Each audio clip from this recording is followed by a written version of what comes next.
குடிகாரரே வணக்கம். எது? ஓ, வாய் தவறி போச்சு. வைத்தியரே வணக்கம். ஆ, அந்த விஷயம் என்னவோ?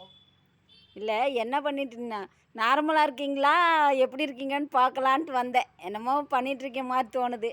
அல்ல, ஒரு காலத்தில் குடிகாரனா இருந்தே இல்லைன்னு சொல்லலை. அதெல்லாம் ஊரில் இருக்கவங்க எல்லாம் குடிகார பட்டம் கொடுத்தாங்க. ஆனால் இப்போ அந்த பட்டத்தெல்லாம் நான் அடமானம் வச்சுட்டேன். இப்போ மூலிக்கு அப்படி பழைய காலத்தில் இருந்த மூலிகை மருந்துகளை இதை முன்னுக்கு கொண்டு வந்துட்டுருக்கேன் முன்பாக. அதுக்காக இதை பல வகையான மூலிகை செடிகள் வச்சுருக்கேன்.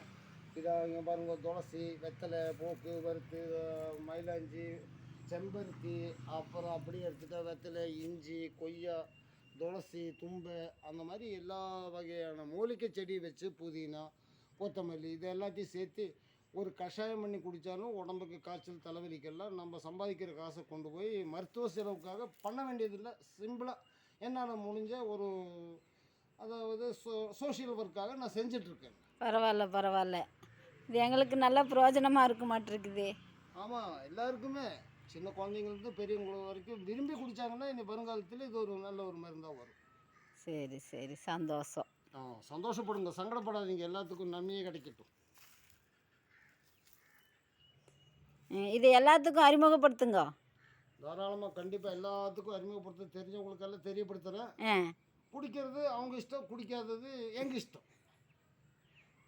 சரி சரி, இது ஒரு நல்ல யூஸ்ஃபுல்லான காரியமாக இருக்குது.